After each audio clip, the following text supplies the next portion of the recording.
မြတ်စွာဘုရားကိုလာပြီးတော့ယဟန်နေရလျှောက်မြတ်စွာဘုရားတဲ့မထင်ရှားတဲ့ယဟန်ငယ်လေးတစ်ပါးမကြမ်းမမာဖြစ်နေလို့မြတ်စွာဘုရားကြွတော်မူပါအဲ့တော့မြတ်စွာဘုရားရဲ့စိတ်ထဲမှာအော်ယဟန်ငယ်လေးဆိုပါလားမထင်မရှားဆိုပါလားကရုဏာဖြစ်လာတာပေါ့နော်အော်ငယ်ငယ်ရွယ်နဲ့ကျမ်းမာရေးဖောက်ပြန်တယ်ပြီးတော့ထင်ရှားကြော်ကြတဲ့ပုဂ္ဂိုလ်လည်းမဟုတ်အဲ့တော့မြတ်စွာဘုရားကြွသွားတယ်မထင်ရှားသောဆိုတဲ့စကားလေးငယ်သောဆိုတဲ့စကားလေးဟုတ်လားအဲ့ဒါလေးတွေပါမှတ်တမ်းတင်ထားတယ်ဒီသုတ်တန်ထဲမှာအဲ့ကြွသွားတဲ့အခါကျတော့ဟောတော့ယဟန်လေးကမြတ်စွာဘုရားကြွလာတာမြင်တဲ့အခါကျတော့နေရာနေထပြီးတော့ဖဲပေးမယ်ပေါ့နော်အဲ့တော့မြတ်စွာဘုရားမသိတော်ဘူးတင်ဟာမကြမ်းမမာဖြစ်နေတာကိုယ့်အကိုချမ်းသာတယ်လို့နေငါဒီမှာခင်းထားတဲ့နေရာရှိတယ်အဲ့ဒီနေရာမှာငါထိုင်မယ်မြတ်စွာဘုရားထိုင်ပြီးတော့မြတ်စွာဘုရားဘယ်လိုတော့ယောဂအခြေအနေတတ်တာရဲ့လားပြောရင်ပုံမှန်ပြောရင်အဲ့ဒီတိုင်းပေါ့နော်အဲ့လိုမေးတဲ့အခါကျတော့မြတ်စွာဘုရားမတတ်တာဘူးဖေ။ယောဂဝိဒနာအဲ့လိုဆိုလို့ရှိရင်တင့်ရဲ့စိတ်ထဲမှာနော်ဘယ်လိုများနှလုံးမသားမရမှုတွေရှိသလဲစိတ်မချမ်းသာတာဘာရှိလဲပေါ့လူမမာမေးပုံလေးနော်အဲ့ဒါမြတ်စွာဘုရားတဲ့တပည့်တော်မှာနှလုံးမသားမရမှုတွေအများကြီးရှိတယ်တဲ့ဒါဘာဖြစ်လို့စိတ်ဆင်းရဲနေရတာတော့မင်းမှာတီလကိုကျင်တရားနဲ့ပတ်သက်ပြီးတော့ကိုဆွဆွဲနေသလားဆိုလိုတာကတီလမစင်ကြယ်လို့မြန်ကိုနောင်တနဲ့ပူးနေသလားလို့မေးတာအဲ့ဒါမြတ်စွာဘုရားတပည့်တော်တီလစင်ကြယ်ပါတယ်တဲ့တီလနဲ့ပတ်သက်ပြီးတော့တပည့်တော်ဆွဆွဲမှုမရှိပါဘူးတဲ့ဒီလိုပြောနိုင်ဖို့မလွယ်ဘူးနော်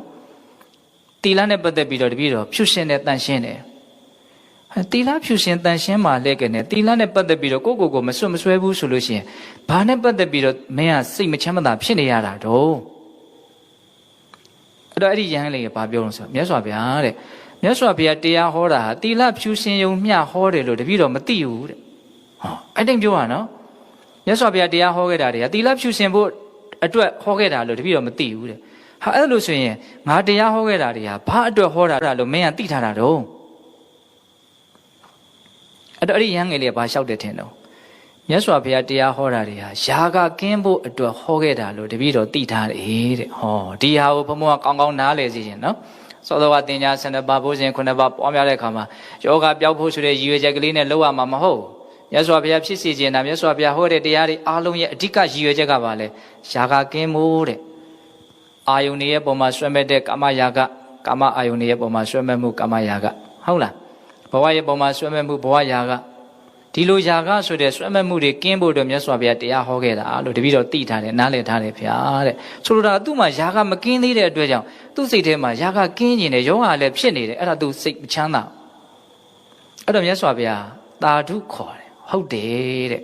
ငါဟောခဲ့တဲ့တရားတွေဟာယာကကင်းဖို့အတွက်ဟောခဲ့တာသီလဖြူစင်ဖို့အတွက်ဟောခဲ့တာမဟုတ်ဘူးလို့တော့ဆိုလိုတာမဟုတ်ဘူးနော်ဆိုလိုတာဒီနေရာမှာအဓိကနဲ့တာမင်ညကိုဘုံဘုံတို့ခွဲပြီးတော့နားလည်ဖို့လို့တယ်မြတ်စွာဘုရားဟောခဲ့တဲ့တရားတွေဟာအဓိကပါလေယာကကင်းဖို့အတွက်ဟောခဲ့တာတဲ့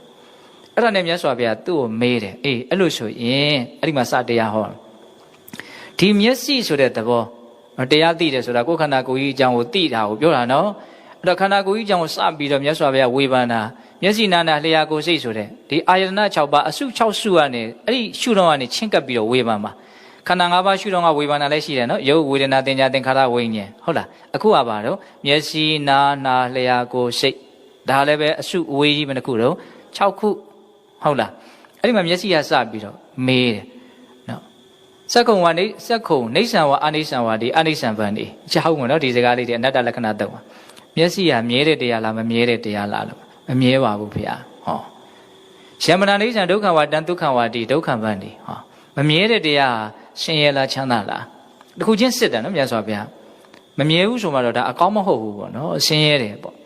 ယမနာနိစ္စံဒုက္ခဝိရိနာမဓမ္မကလန္တုတံသမနုပတိတုံဧတမမဧသောဟမတမိဧသောမေအတ္တာတိနောဟေတံဗန္တိရတယ်မို့လားဒီစကားလေးတွေအနတ္တလက္ခဏာသုံးနော်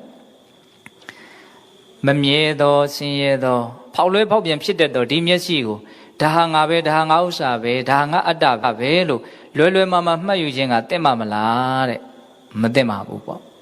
ဒီဟာလေးကိုပြန်ပြီးတော့ဘုံဘုံပြောမယ်နော်မျက်စိကိုအရင်ရှင်းတယ်ကိုယ့်အကိုအလုံးလုံးတဲ့ခါမှာလည်းအဲ့လိုလေးလှုပ်ကြည့်ခန္ဓာကိုယ်ကို6ပုံပုံပြီးတော့လှုပ်ကြည့်တပုံချင်းလှုပ်ကြည့်ဟုတ်လားမျက်စိကမမြဲဘူးဆိုရင်အကောင်းလားအဆိုးလားအဆိုးပေါ့ဆင်းရဲလားချမ်းသာလားဆင်းရဲပေါ့နော် မြဲလည်းမမြဲဘူးရှင်လည်းဆင်းရဲတယ်ဖောက်လဲဖောက်ပြန်လည်းဖြစ်တတ်တယ်ဆိုရင်ဒါကြီးကငါဟာပဲဒါကြီးကငါဥစ္စာပဲဒါငါအတ္တပဲလို့မှတ်ထင်စရာအကြောင်းမရှိဘူးတဲ့ဒါသဘာဝတရားတက်တက်လို့နားလေရမှာအဲ့ဒါ6မျိုးလုံးမြတ်စွာဘုရားအသေးစိတ်သူ့ကိုရှင်းပြတယ်အဲ့လိုရှင်းပြပြီးတော့ဒီလိုသာမှန်မှန်ကန်ကန်သိမယ်ဆိုလို့ရှိရင်ဒီမျက်စိနာနာလျှာကိုယ်စိတ်လို့ဆိုတဲ့ဒီ6စုနဲ့စုဝေးထားတဲ့ဒီခန္ဓာရဲ့အပေါ်မှာဒီပုဂ္ဂိုလ်ဟာညီငွေလိမ့်မယ်ဆွဲမဲ့မှုကင်းလိမ့်မယ်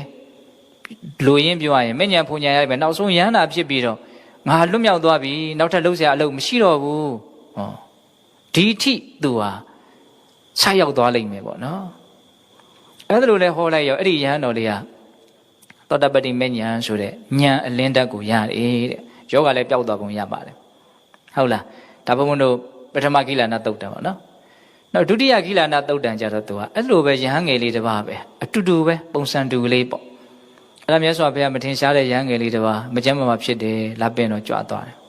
အဲ့ဒါဟိုရောက်တဲ့ခါကျတော့စောစောလိုပဲမေးတယ်တက်တာရလားမတက်တာဘူးဗျာဒါနဲ့ရင်မင်းဘာစိတ်မချမ်းသာတာရှိတော့စိတ်မချမ်းသာမှုတွေတော့အများကြီးပဲ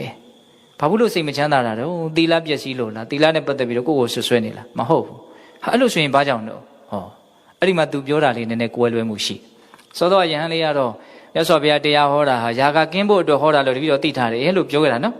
အခုဒီယဟန်လေးကတော့ဗာပြောတော့မြတ်စွာဘုရားတရားဟောခဲ့တာတဲ့ဥပါဒံကင်းဖို့အတွက်တရားဟောခဲ့တာလို့တပည့်တော်နားလည်ထားတယ်တဲ့အစွဲဥပါဒံနေဟုတ်လားအစွဲဥပါဒံနေဥပါဒံ၄မျိုးတောင်ရှိရနော်အဲ့ဒါလည်းပဲအသေးစိတ်ကလေးတရားတစ်ပုဒ်ဟောစရာကောင်းတယ်ဥပါဒံ၄ပါးဟုတ်လားမွေရနဲ့ဖားကိုကြိုက်ထားတယ်ဘလို့မှမလွတ်ဘူးအဲ့လိုပဲအာယုံစိတ်ကဖမ်းယူထားတာမလွတ်နိုင်ဘူးနော်ဥပါဒံရဲ့ဥပမာလေးကိုအဲ့လိုကျမ်းစာလေးထဲမှာပြောတယ်ဟုတ်လား